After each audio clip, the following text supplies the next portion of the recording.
Pour échapper au fantôme de son chien décédé, Silas Croft, un veuf éploré, a adopté un compagnon qu'il ne pourrait jamais remplacer, un lynx roux, silencieux et sauvage. Il s'attendait à une âme sauvage pour s'accorder à sa propre nature sauvage et solitaire. Mais lorsque le lynx roux a commencé à se comporter exactement comme le chien qu'il avait perdu, il a été confronté à un secret impossible et touchant. Le silence était la chose la plus assourdissante dans la cabane. Silas Croft, 72 ans, connaissait sa forme. Il connaissait son poids. Il était assis sur la chaise en face de lui. Il dormait dans la moitié vide de son lit. C'était un compagnon constant et lourd dans l'immensité sauvage du Wyoming. Le soleil se leva. Il peignit les sommets des montagnes de teintes orangées et rosées. Silas le regardait depuis son porche. Il tenait une tasse de café noir. Une deuxième tasse, propre et inutilisée, était posée sur la petite table à côté de lui. C'était la tasse de Clara. Elle le serait toujours. Sa journée commença. La routine était un bouclier. C'était un barrage contre le flot des souvenirs. Couper du bois. Vérifier la clôture. Prendre un déjeuner solitaire. Lire un livre qu'il avait déjà lu une douzaine de fois. Les pages étaient usées jusqu'à la douceur, comme une vieille couverture. Chaque action était le fantôme d'une vie antérieure. Il avait coupé du bois avec son chien, Buddy, couché au soleil à proximité. Un grand labrador doré un peu bêta avec un cœur rempli d'un amour inconditionnel et stupide. Il avait vérifié les clôtures avec Clara, sa main dans la sienne, son rire une mélodie contre le murmure des pins. Maintenant, il n'y avait que le vent. Clara était partie depuis 2 ans. Une maladie qui était venue vite et avait tout emporté. Buddy l'avait suivi 6 mois auparavant. La vieillesse l'avait finalement rattrapé. Il avait simplement posé sa tête sur les genoux de Silas et s'était endormi. Le vétérinaire avait dit que c'était paisible. Silas savait que ce n'était qu'un autre morceau de son monde qui se brisait. Il ne pouvait pas prendre un autre chien. La pensée était une douleur physique, un tisonnier brûlant dans sa poitrine. Voir une autre queue remuer près de la porte, entendre le cliquetis de griffes différentes sur le plancher, ce serait une trahison. Un mensonge. Il passerait le reste de son temps à comparer, à se souvenir et à pleurer à nouveau. Non. Il affronterait le silence seul. Mais le silence était en train de gagner. C'était un givre insidieux, qui s'infiltrait dans ses os. La solitude n'était plus une douleur sourde. C'était une chose aiguë, mordante. Elle le rongeait au cœur de la nuit. Elle donnait à la cabane moins l'air d'un foyer que d'une tombe. Un matin d'automne vif, il se retrouva à conduire. Au début, il ne savait pas où il allait. Le camion semblait simplement connaître le chemin. Il passa le tournant pour la ville, pour l'épicerie. Il continua de conduire, plus profondément dans les montagnes, jusqu'à ce qu'il voie le panneau. Sanctuaire pour la faune sauvage de Clear Creek. Une seconde chance pour la vie sauvage. Il s'arrêta. Il ne savait pas pourquoi. C'était une idée stupide. Le caprice désespéré d'un vieil homme. Il sortit du camion. L'air ici était différent. Il était rempli de sons. Le croassement d'un corbeau. Le hurlement lointain d'un coyote. Le grognement sourd de quelque chose de grand et d'invisible. Ce n'était pas le silence. C'était la vie. Une femme en chemise kaki et aux yeux bienveillants le rencontra au bâtiment principal. Son badge indiquait Dr. Anya Sharma. « Je peux vous aider ?» demanda-t-elle. Sa voix était douce. Silas sentit la folie de sa quête s'abattre sur lui comme un linceul. « Je ne sais pas » marmonna-t-il. « Je vis seul. Ma femme, mon chien, ils sont partis. » Les mots étaient durs. Il semblait être des pierres dans sa gorge. La maison est trop silencieuse. Le docteur Sharma hocha la tête. Elle n'offrit pas de pitié. Elle offrit de la compréhension. Parfois, le silence est la partie la plus difficile. Cherchez-vous à faire du bénévolat ? Non, dit Silas, le mot sortant plus vite qu'il ne l'avait prévu. Un compagnon ? Ses sourcils se haussèrent légèrement. Nous ne sommes pas un refuge pour animaux de compagnie, M. Croft. Silas Croft. Je sais. Je ne peux pas prendre un autre chien. Je pensais juste jeter un œil. Elle l'étudia un long moment. Elle vit les profondes rides de chagrin gravées autour de ses yeux. Elle vit le tremblement dans sa main. Elle vit un homme au bord d'un précipice. Nous avons quelques résidents permanents, dit-elle lentement. Des animaux qui ne peuvent pas être relâchés. Habituellement, ils nécessitent des soins très spécifiques. Ce ne sont pas des animaux de compagnie, monsieur Croft. Je comprends, dit-il. Il ne comprenait pas vraiment. Mais il avait besoin de voir. Elle le conduisit devant de grands enclos. Un loup boiteux les observait de ses yeux jaunes intelligents. Un faucon avec une aile endommagée était assis royalement sur son perchoir. Puis, ils s'arrêtèrent devant un enclos légèrement à l'écart des autres. À l'intérieur, un lynx roux se toilettait sur un rocher baigné de soleil.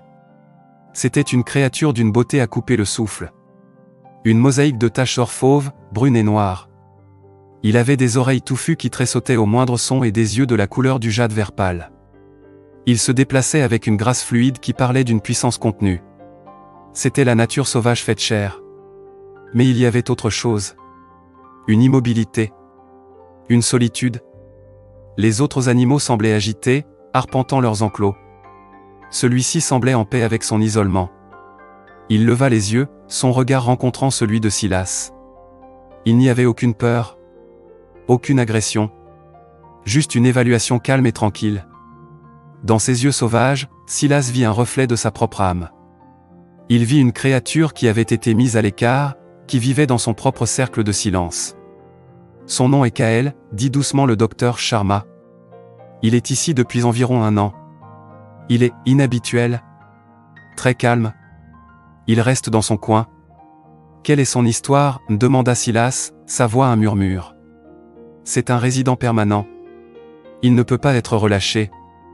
Il ne survivrait pas. Silas resta là un long moment. Il regardait le lynx roux. Kael le regardait en retour.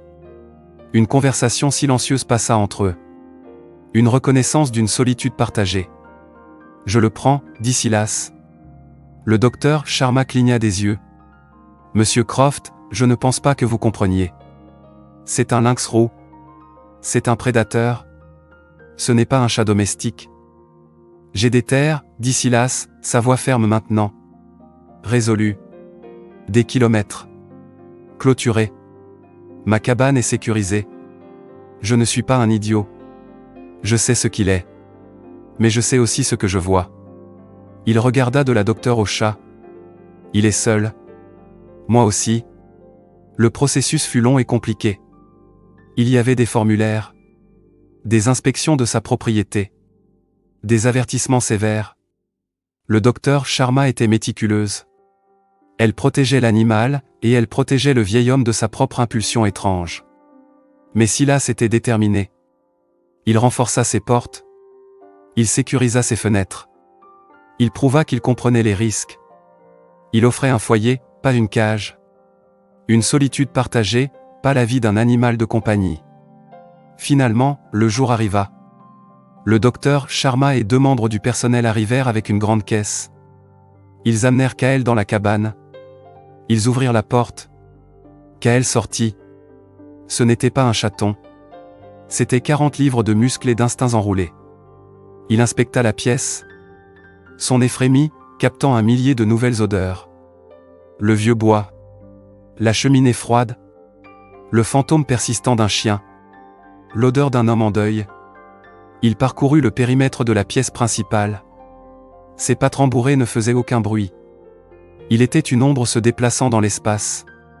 Silas était assis dans son fauteuil, parfaitement immobile, son cœur battant contre ses côtes. Le personnel du sanctuaire sortit discrètement, les laissant seuls tous les deux. Le silence revint. Mais il était différent maintenant. Il n'était pas vide. Il était rempli d'une présence vigilante. Les premiers jours furent une danse délicate. Silas se déplaçait lentement. Il parlait d'une voix basse et calme. Il laissait de la nourriture. Un bol de viande crue de haute qualité prescrite par le docteur Sharma. Kael ne mangeait que lorsque Silas était dans une autre pièce. Il passait le plus clair de son temps sur le haut manteau de la cheminée, une statue vivante aux yeux fixes.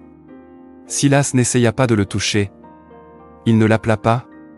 Il vivait simplement, permettant à la créature sauvage de s'acclimater. Il lisait son livre. Il buvait son café. Il parlait à la photo de Clara. « Eh bien, Clara, murmurait-il. Ça y est, j'ai fait une bêtise. J'ai ramené un fichu lynx roux dans la maison. Tu me traiterais de vieux fou. Il imagina son rire. Cela rendait la cabane un peu plus chaleureuse. Puis, les choses étranges commencèrent à se produire. Cela commença une semaine plus tard. Silas préparait son propre dîner. Un simple steak et quelques pommes de terre. Il posa son assiette sur la table.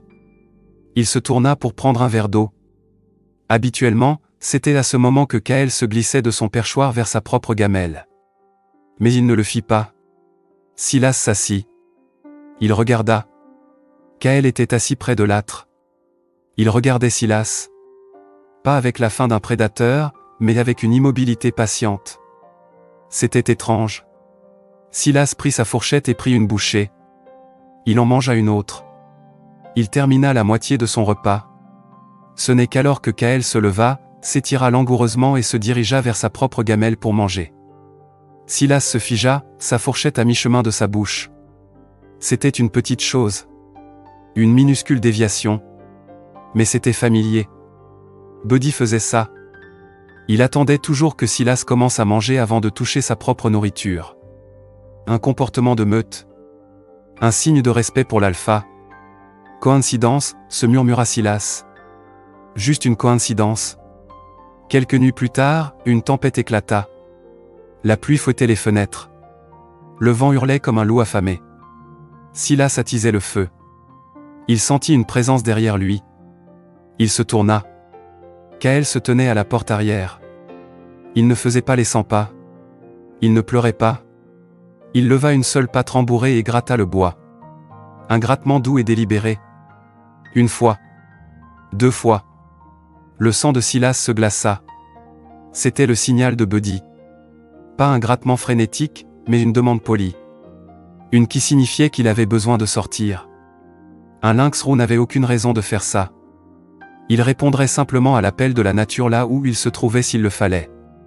C'était un comportement appris, domestique. Se sentant comme dans un rêve, Silas ouvrit la porte. Kaël trottina sur le porche couvert, fit ses besoins dans le coin près du tas de bois, puis gratta à la porte pour rentrer. Silas le regarda fixement. Le vent et la pluie ne semblaient pas réels. La seule chose réelle était le lynx roux qui se comportait comme un chien. Il le laissa rentrer. Kaël secoua la pluie de son pelage, tout comme Buddy l'aurait fait, et alla s'allonger près du feu. Les coïncidences s'accumulaient. Elles se transformaient en quelque chose qui semblait impossible. Le signe ultime vint un mois après l'arrivée de Kaël. C'était l'anniversaire de Clara. Le chagrin, toujours en ébullition sous la surface, déborda. Silas ne coupa pas de bois ce jour-là. Il ne vérifia pas les clôtures. Il resta assis dans son fauteuil, une photo délavée de sa femme entre les mains. Son sourire lui rayonnait. Jeune. Vibrante. Vivante. Une larme coula sur sa joue burinée. Puis une autre. Bientôt, ses épaules furent secouées de sanglots silencieux et déchirants. Le barrage avait cédé.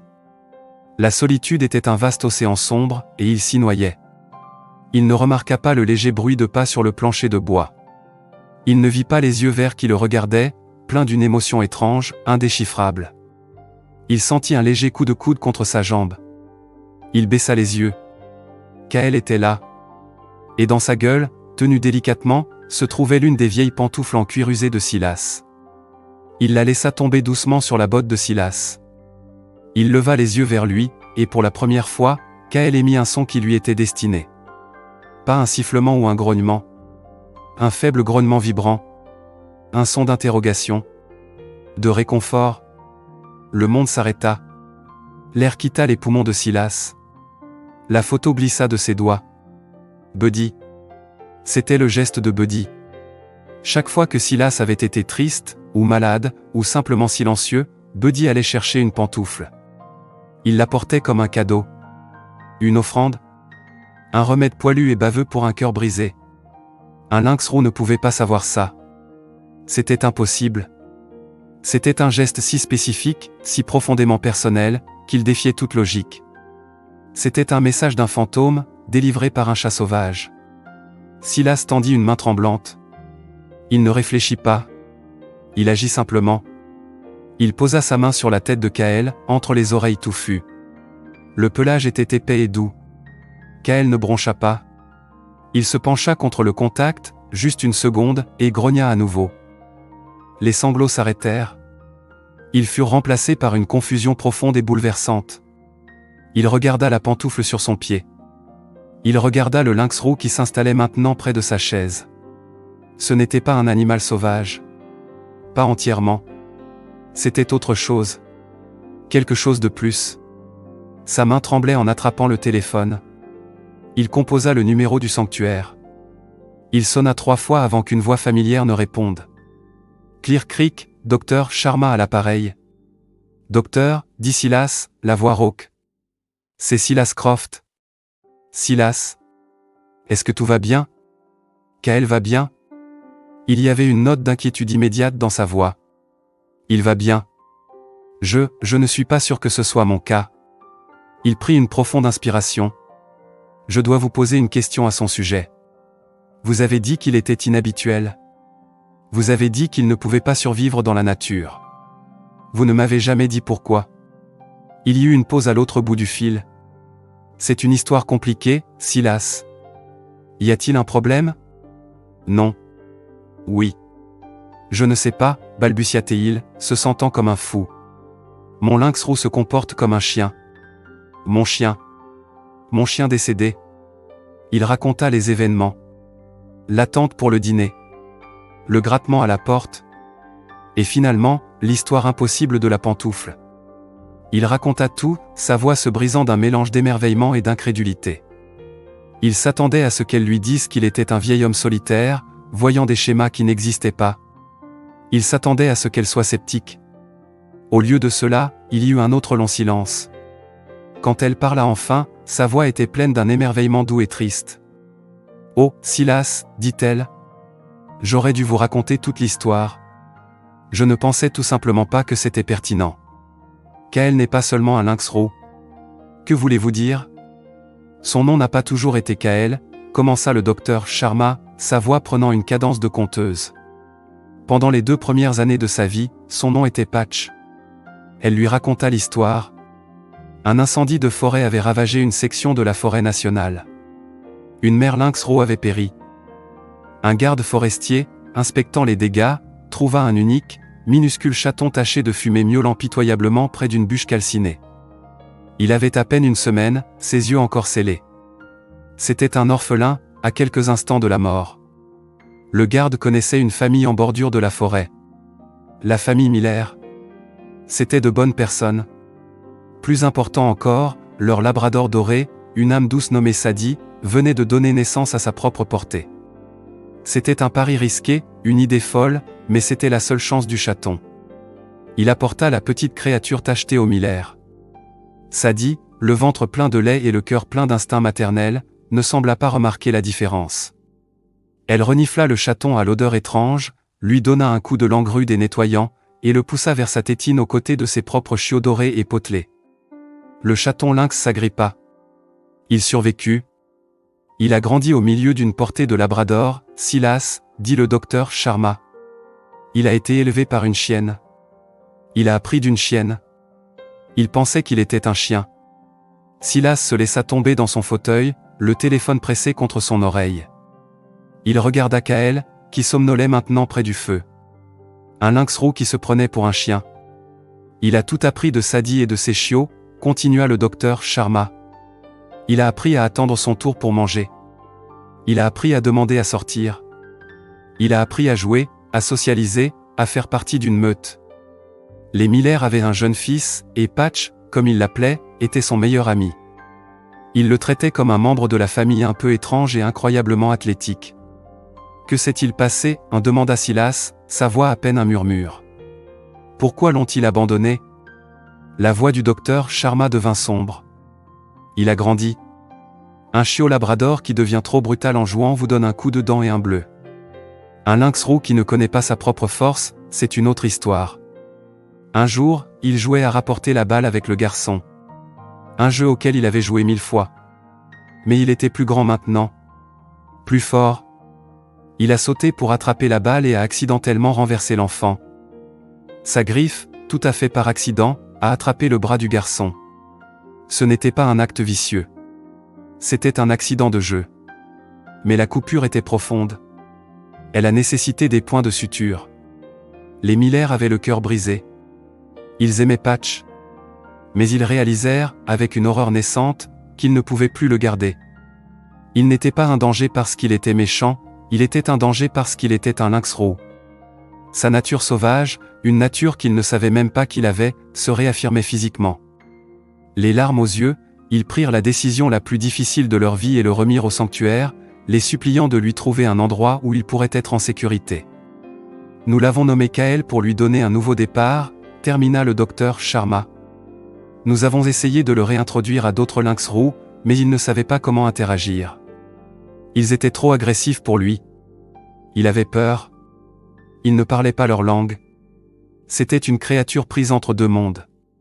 Trop sauvage pour le monde humain, trop domestiqué pour le monde sauvage. C'est pourquoi il était si calme et solitaire ici. Il était en deuil, Silas. Il avait perdu toute sa famille. L'appel se termina. Silas resta assis dans la cabane silencieuse, la vérité de tout cela l'envahissant. Il regarda l'animal endormi. Kael n'était pas seulement un lynx roux. C'était un orphelin. Un inadapté. Une créature dont le cœur avait été façonné comme celui d'un chien, piégé dans le corps d'un prédateur. Il pleurait sa première famille, tout comme Silas pleurait la sienne. La pantoufle n'était pas un message du fantôme de Buddy. C'était un langage de réconfort appris. Un comportement que Kael avait appris de sa mère, Sadie, pour apaiser sa famille humaine. Une profonde compréhension s'épanouit dans la poitrine de Silas. Il n'avait pas seulement choisi un compagnon. Il avait été choisi.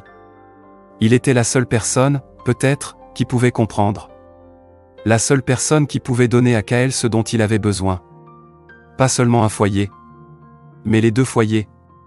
Le lendemain matin, Silas était un homme avec un but. Le brouillard du chagrin s'était levé, remplacé par une mission claire et motivante. Il se rendit à la scierie. Il acheta du grillage, le plus épais qu'ils avaient. Il acheta des poteaux, des charnières et des sacs de ciment. L'homme au comptoir haussa un sourcil.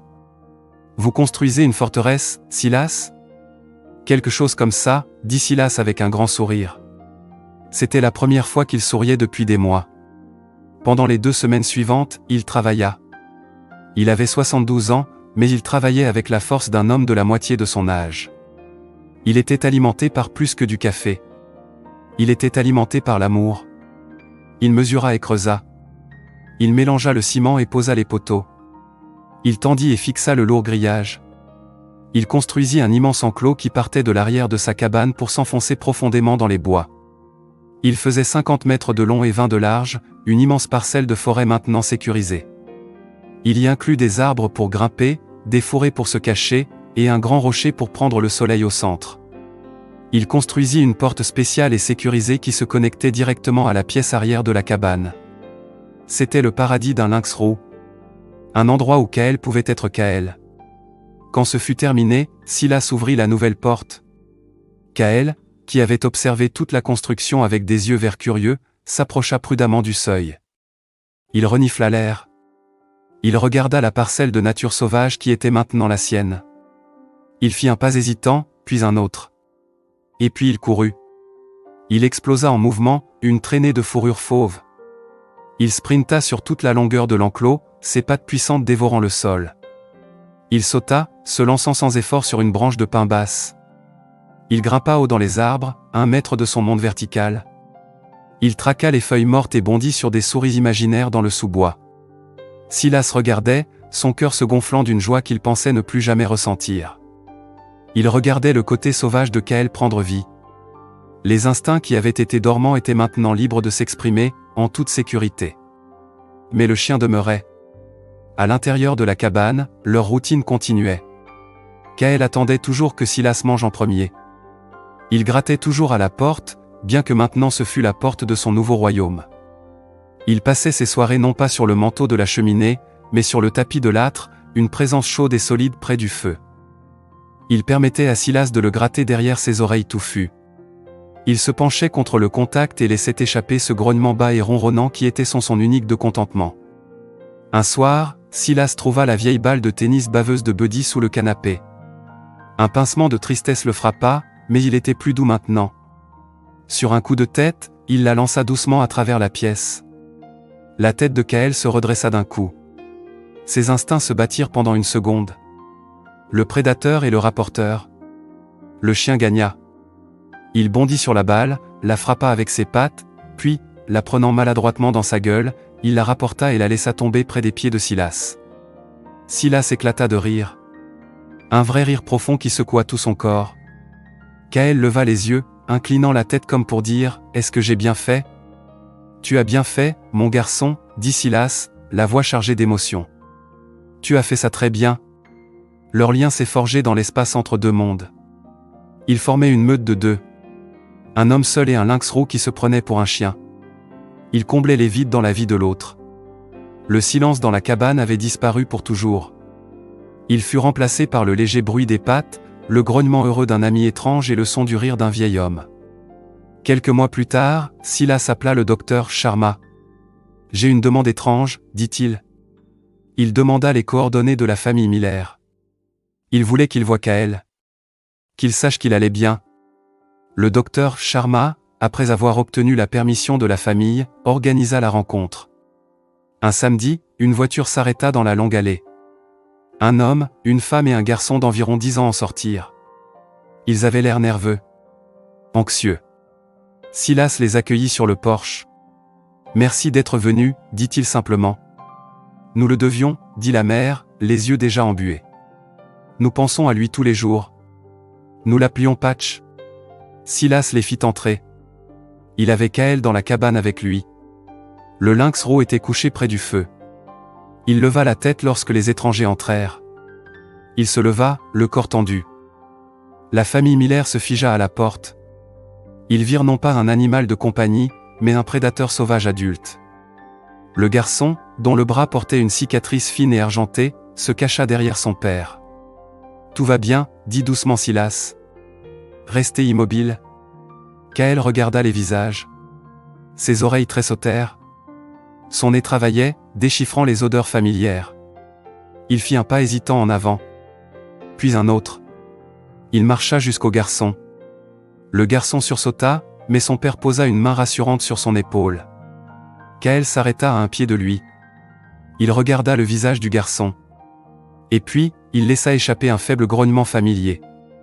Il donna un coup de tête dans la main du garçon, un geste d'une pure affection canine. Le garçon laissa échapper un sanglot étranglé. « Patch » murmura-t-il. Il tendit une main tremblante et caressa le dos de Kael. « C'est lui. Il se souvient de moi. » Des larmes coulaient sur les visages des parents. C'était une réunion et une libération. Ils virent que leur chien étrange bien-aimé n'était pas seulement en vie, mais heureux. Il était compris. Il était chez lui. Ils restèrent une heure, partageant des histoires de la jeunesse de Kael en tant que chiot, riant de ses habitudes comiques. Quand ils partirent, ce fut avec la paix dans le cœur. Ce soir-là, le soleil se coucha, peignant les montagnes de feu et d'or. Silas était assis sur son porche. Kael était couché à ses pieds, sa tête reposant sur la botte de Silas. À l'intérieur, la tasse de café inutilisée était toujours sur la table. La photo de Clara souriait toujours depuis le manteau de la cheminée. Les fantômes étaient toujours là. Mais ce n'étaient plus des fantômes solitaires. Ils faisaient partie de l'histoire. Partie de la famille. Silas baissa les yeux vers la belle créature sauvage qui reposait à ses pieds. Un lynx roux avec une âme de labrador. Un témoignage de l'idée que la famille n'est pas une question de sang ou d'espèce. C'est une question d'amour. Un amour qui pouvait jeter un pont entre les mondes, guérir un cœur brisé, et enfin, rendre le silence magnifique.